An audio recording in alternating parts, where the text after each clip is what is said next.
नमस्कार दोस्तों। एक समय की बात है, भगवान बुद्ध अपने शिष्यों को उपदेश दे रहे थे। तब उनके किसी शिष्य ने उनसे यह 3 सवाल किए। पहला, कौन किसके भाग्य का खाता है? दूसरा, संसार का सबसे बड़ा बलवान कौन है? तीसरा, जो अपनी बात से मुकर जाता है उसका अंत में क्या अंजाम होता है? गौतम बुद्ध ने कहा, तुम्हारे यह तीनों ही प्रश्न बहुत ही महत्वपूर्ण हैं, क्योंकि इन तीनों प्रश्नों के उत्तर हर मनुष्य को जानना जरूरी होता है। इसलिए मैं तुमको यह कहानी सुनाता हूँ। उस कहानी में तुमको तुम्हारे इन तीनों प्रश्नों के जवाब मिल जाएंगे। कृपया ध्यान लगाकर सुनना। एक जंगल में एक विशाल बरगद का पेड़ था। उस पेड़ पर एक बाज पक्षी रहता था। उस बरगद से थोड़ी ही दूर पर एक बिल था।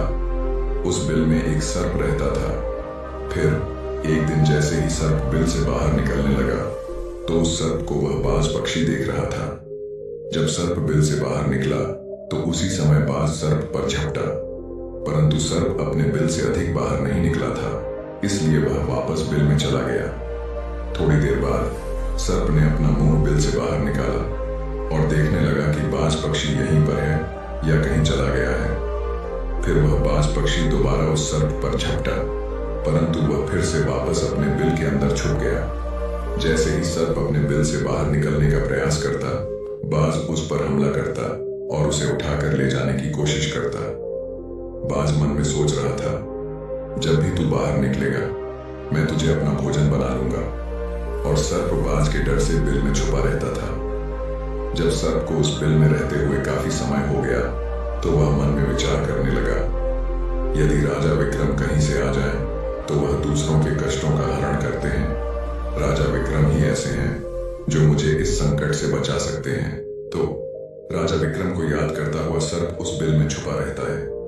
जो भी उस मार्ग से निकलता, सर्प उससे कहता, भाई मेरी बात राजा विक्रम तक पहुंचा दो या मुझे राजा विक्रम से मिला दो। मैं जीवन भर तुम्हारा एहसानमंद रहूंगा।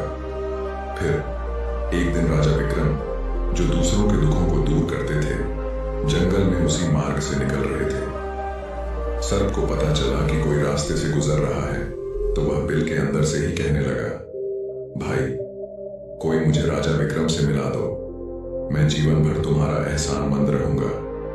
जब राजा विक्रम ने यह बात सुनी तो वे कहने लगे, क्यों भाई, तुम्हें राजा विक्रम से क्या काम है? सर्प बोला, देखो भाई, राजा विक्रम दूसरों के दुखों का हरण करते हैं। मैं बहुत दिनों से इस बिल में पड़ा हुआ हूं और बहुत दुखी हूं। अगर मैं इस बिल से बाहर निकलता हूं तो इस वृक्ष पर रहने वाला बाज पक्षी मुझ पर तुरंत हमला कर देता है, इसलिए मैं इस बिल से बाहर नहीं निकल सकता हूं। मुझे खाने को भी कुछ नहीं मिलता और मैं यहीं पड़ा हुआ हूं। राजा विक्रम कहने लगे, हे सर्पराज, मैं ही राजा विक्रम हूं, बताओ तुम्हारे कष्ट का निवारण कैसे करूं? सर्प बोला, हे महाराज, जैसा आपको उचित लगे वैसा ही कीजिए, बस मेरा इस संकट से पीछा छुड़ा दीजिए, नहीं तो यह बाज एक दिन मुझे मार डालेगा।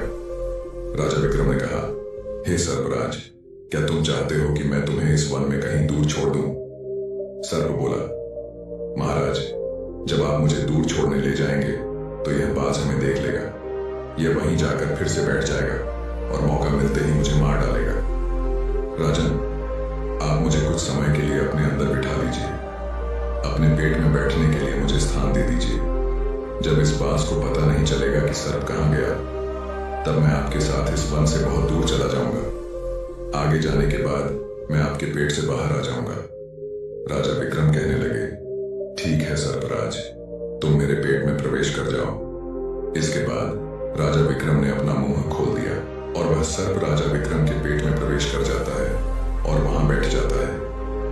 जब राजा विक्रम वन में काफी आगे बढ़ गए और एक सुनसान जगह पर पहुंचे तो उन्होंने सर्प से कहा, हे नागराज, अब आप मेरे पेट से बाहर आ जाइए। यह सुनसान वन है, यहाँ कोई बाज आपको परेशान नहीं करेगा। यह सुनकर सर्प कहने लगा, नहीं महाराज, अब मैं आपके पेट से बाहर नहीं निकलने वाला। राजा विक्रम ने कहा, क्यों भाई, आपने तो मुझसे वादा किया था कि जब मैं आपको सुनसान वन में ले जाऊंगा तब आप मेरे पेट से बाहर आ जाएंगे। अब क्या हुआ? सुनसान वन आ चुका है, अब बाहर निकलिए। सर्प बोला, देखो महाराज, जैसा आनंद आपके पेट में है वैसा उस बिल में नहीं था। अब मैं कभी भी आपके पेट से बाहर नहीं निकलूंगा। यह सुनकर राजा विक्रम मन ही मन सोचने लगे, यह तो बड़ा ही दुष्ट सर्प है, अब मैं क्या करूं। सर्प के जहर के प्रभाव से राजा विक्रम के पूरे शरीर में कोट घाव फूटने लगे। उनका शरीर बुरी तरह से प्रभावित हो गया। विक्रम मन में विचार करने लगे, अब यदि मैं अपनी राजधानी वापस जाऊं तो यह संभव नहीं है। मैं इस हालत में वहां नहीं जा सकता। मुझे इस सर्प से छुटकारा पाने के लिए यहीं वन में रुकना होगा।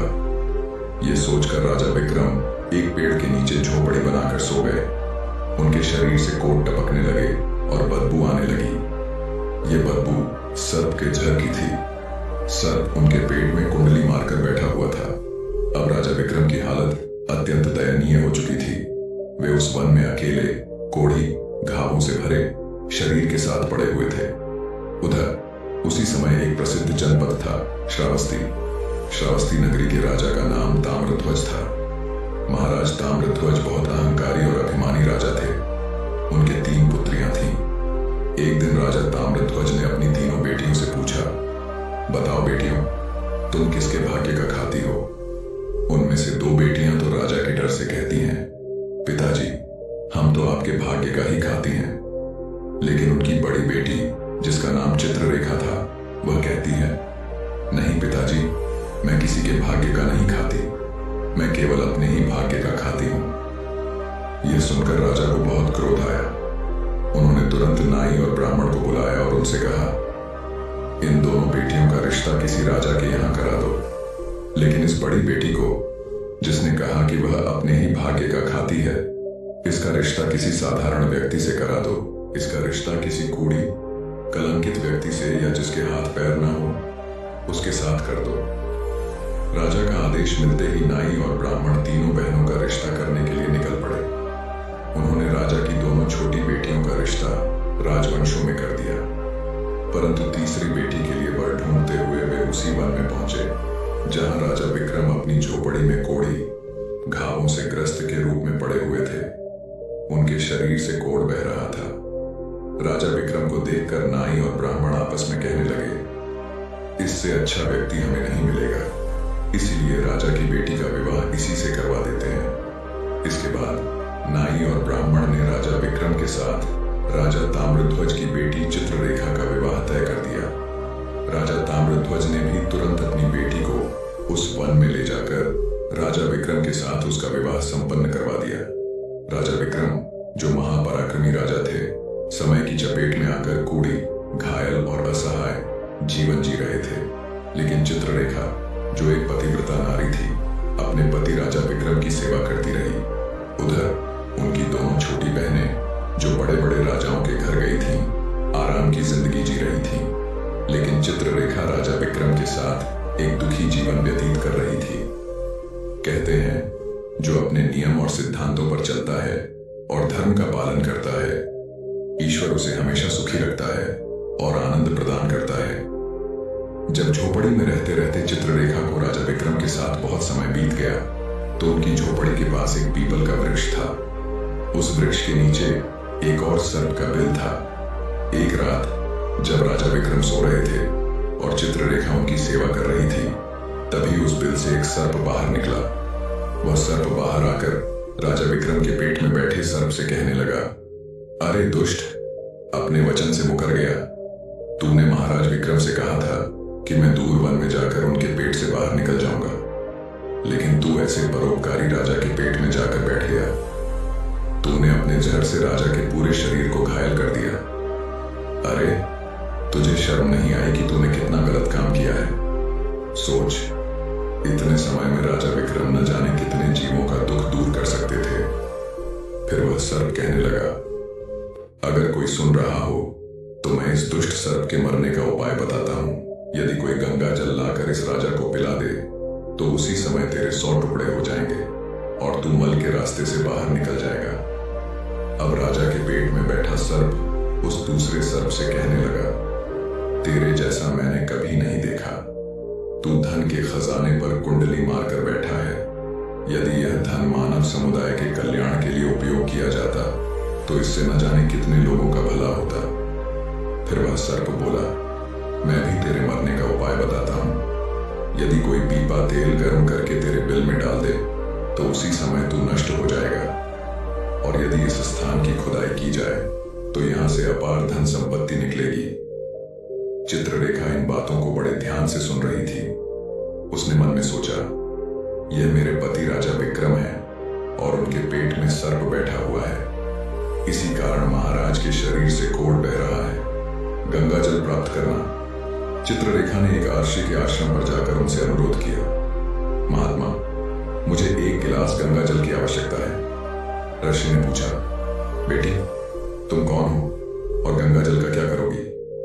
चित्ररेखा बोली, हे मुनिवर, मैं राजा ताम्रध्वज की बेटी चित्ररेखा हूं।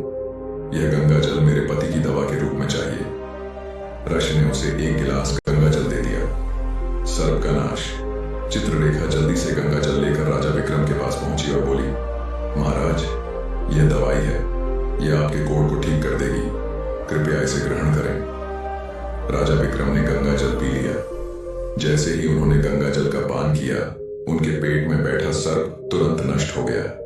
वह सर्प मल के रास्ते से बाहर निकल आया। धीरे धीरे राजा विक्रम के शरीर का कोढ़ ठीक होने लगा। कुछ ही दिनों में राजा का शरीर पूरी तरह स्वस्थ हो गया। तेल का पीपा और सर्प का बिल। इसके बाद चित्ररेखा ने राजा विक्रम से कहा, महाराज, मैं स्त्री हूं और शहर में नहीं जा सकती। कृपया आप शहर जाएं और एक पीपा तेल लेकर आएं।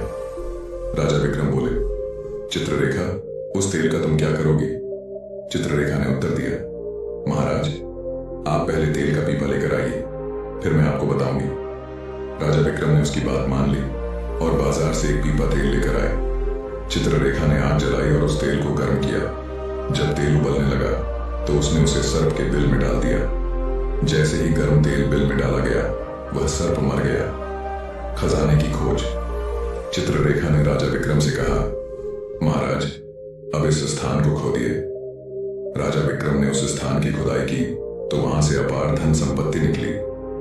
चित्ररेखा ने कहा, महाराज, देखिए, मैं जानती हूं कि आप उज्जैन के नरेश राजा विक्रम हैं, लेकिन मेरे पिता ने मेरा अपमान किया और मुझे एक कोढ़ी के रूप में आपके चित्ररेखा, ये कैसी बातें कर रही हो? हम नरेश हैं, भला यहां पर महल क्यों बनाएंगे? चलो उज्जैन नगरी चलते हैं। लेकिन चित्ररेखा ने उनकी बात नहीं मानी। महल का निर्माण। फिर राजा विक्रम ने उस वन में एक भव्य महल का निर्माण करवाया। इस संसार में सबसे बलवान समय होता है और कोई बलवान नहीं होता। जिसका समय अच्छा होता है वह आगे बढ़ता रहता है, और जिसका समय खराब होता है वह पतन की ओर अग्रसर हो जाता है। राजा ताम्रध्वज का पतन। राजा ताम्रध्वज पर एक दूसरे राजा ने आक्रमण कर दिया। इस आक्रमण में ताम्रध्वज पराजित हो गए। अपने परिवार और प्राण बचाने के लिए राजा ताम्रध्वज उसी वन में भागकर पहुंचे। भूख और प्यास से व्याकुल, फटे हुए वस्त्रों में राजा ताम्रध्वज वन में भटक रहे थे। उनकी हालत इतनी दयनीय थी कि उनका गला सूख रहा था। चित्ररेखा का महल। राजा ताम्रध्वज जंगल में भटकते भटकते राजा विक्रम और चित्ररेखा के बनाए महल के पास पहुंचे। चित्ररेखा ने अपने पिता को पहचान लिया। उन्होंने तुरंत अपने एक सेवक को भेजा और राजा ताम्रध्वज को महल में बुलवाया। पिता पुत्री का संवाद। राजा ताम्रध्वज ने सोचा, यह न जाने कौन है और हमें क्यों बुला रहा है।